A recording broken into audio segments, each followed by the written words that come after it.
반갑습니다. 사자 마케팅의 공동대표 스몰자이언츠입니다. 2025년 3월 27일 제가 집필한 실전 전략서 대형 로펌에도 밀리지 않는 변호사, 세무사, 생존 전략이 출간됐습니다. 이 책은 단순한 마케팅 책이 아닌데요. 12년간의 현장 경험을 바탕으로 전문 자격사가 실제로 살아남는 데 필요한 구조와 전략을 담은 실전 생존 매뉴얼입니다. 이번 콘텐츠는 이 책의 내용을 한 파트씩 곱씹어보며 변호사, 세무사, 노무사, 변리사 등 전문 자격사분들이 실제 시장에서 어떻게 살아남을 수 있는지, 그리고 어떻게 대체 불가능한 존재로 자리 잡을 수 있는지에 대해서 안내 드리는 시리즈입니다.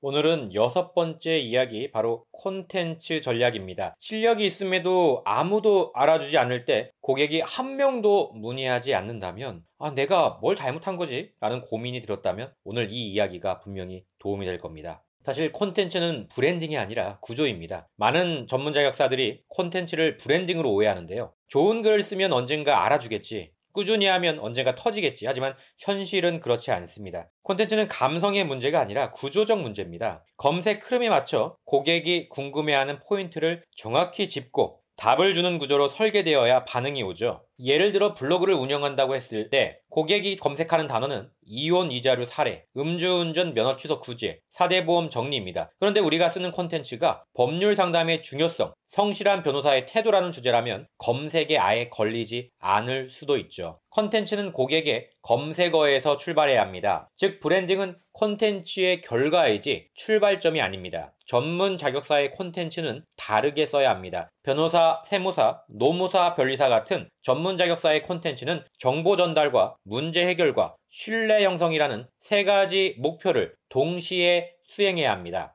그래서 일반적인 블로거나 유튜버처럼 자극적인 제목, 과장된 이야기, 뷰수만 노린 콘텐츠를 따라하면 오히려 브랜드에 치명적인 손상을 입을 수가 있습니다. 전문 자격사의 콘텐츠는 단순히 잘 쓰는 게 아니라 문제를 해결해주는 방식으로 설계해야 합니다. 예를 들어 고객이 이런 상황에서도 구제가 되나요? 라는 질문을 할 수밖에 없도록 케이스 기반의 글을 써야 하고, 내 상황이랑 똑같은데 라는 감정이입이 일어나야 비로소 신뢰가 생깁니다. 콘텐츠는 고객의 질문에 먼저 대답하는 FAQ형 구조, 전문 용어를 풀어서 설명하는 중학생 수준의 언어를 쓰며, 그리고 무조건 맡기세요 대신 해결 과정과 기준을 보여주는 방식으로 구성되어야죠. 그래서 콘텐츠는 가장 강력한 생존 도구인 셈입니다. 오늘 말씀드린 핵심은 이거죠. 콘텐츠는 선택이 아니라 필수입니다. 검색이 지배하는 세상에서 고객이 당신을 모르면 당신은 존재하지 않는 것과 같습니다. 하지만 걱정 마시길 바랍니다. 콘텐츠는 기술적 요소보다 구조적 요소가 더 큽니다. 그 구조는 금방 배울 수 있고 훈련하면 누구나 할 수 있습니다. 처음부터 완벽하게 잘 쓰지 않아도 괜찮습니다. 중요한 건 방향이 맞고 멈추지 않는 것입니다. 다음 편에서는 이 콘텐츠 전략을 실행하기 위한 세부 기술, 즉 글쓰기 방식, 제목 짓기 구조, 후킹과 심리학의 기초 원리까지 구체적인 전술을 소개해 드리겠습니다. 오늘 이야기에서 콘텐츠의 본질이 조금이라도 선명해졌다면 좋아요와 구독 꼭 눌러주시길 바랍니다. 댓글로 여러분의 콘텐츠 고민도 남겨주시면 함께 풀어가겠습니다. 대형 로펌에도 밀리지 않는 변호사, 세무사 생존 전략은 콘텐츠 전략을 구조적으로 배우고 싶은 분께 가장 현실적이고 실용적인 안내서가 될 겁니다. 예스24, 교보문고, 쿠팡 등 주요 서점에서 확인이 가능합니다. 지금까지 사자 마케팅팀의 공동대표 스몰자이언츠였습니다. 콘텐츠는 남을 위한 것이 아니라 내 생존을 위한 무기라는 거 꼭 명심하세요. 감사합니다.